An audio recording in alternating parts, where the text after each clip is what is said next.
Even before the reviews, this was my number one fingers crossed film of the year, considering it's Indiana Jones, Harrison Ford is back, James Mangold's directing it, and how bad Kingdom of the Crystal Skull was. I was just really hoping for this one to turn out good.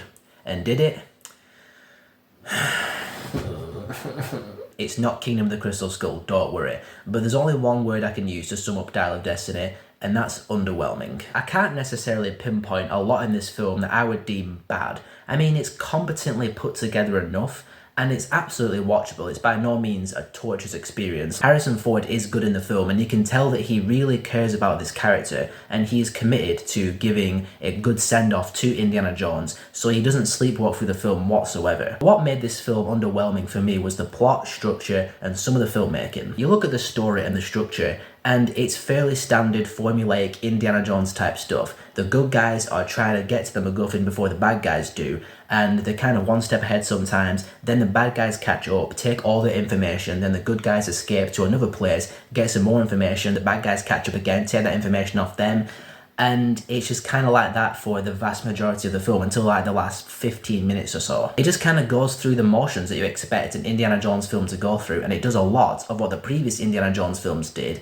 It just doesn't do them as well as the first three Indiana Jones films did them. And as a result, story and structure-wise, it just comes across as a bit safe and formulaic. And then we get to the action sequences. Now, the first three Indiana Jones films really stand out for their practical stunt work and action choreography. And I was watching this featurette yesterday highlighting the practical action of Dial of Destiny, and that piqued my interest a little bit. And you can see some practical action in here in terms of car chases or tuk-tuk chases, and you can tell that things are happening, but they do the thing that a lot of modern blockbusters do nowadays, which is do digital touch-ups, like adding CGI rain and CGI fog and CGI debris flying past. Or during the vehicle chases, they do the close-ups of the actors' faces like reaction shots, and you can tell the backgrounds are green screens, and it's going a lot faster than the actual vehicles are going, and it just kind of takes away from the actual stunt work and action that's being performed on screen, and it just makes it look less impressive. It just kind of falls by the way of a lot of modern blockbusters nowadays,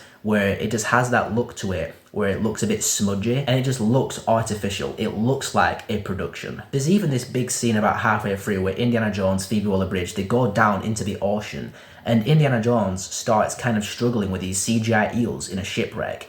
And I'm just like, what is this? This feels more like a Pirates of the Caribbean type scene, not an Indiana Jones scene. There was other bits and pieces throughout the film that didn't sit well with me, but they're pretty much just gripes, like bits of humour that didn't work. There's just not a lot in this film that I think I'm going to remember in a few months' time. No overly memorable action set pieces. The score by John Williams, whilst you're watching the film, is good and it accompanies what's happening on screen well enough, but I don't remember any particular new themes from it. And for this being supposedly the final Indiana Jones film, up until I'd say the last 10 minutes, it just didn't really have a sense of finality to it. It just felt like the new Indiana Jones film. So safe story, formulaic structure, underwhelming action, and a disappointing sense of adventure made Dial of Destiny all round just a big sigh.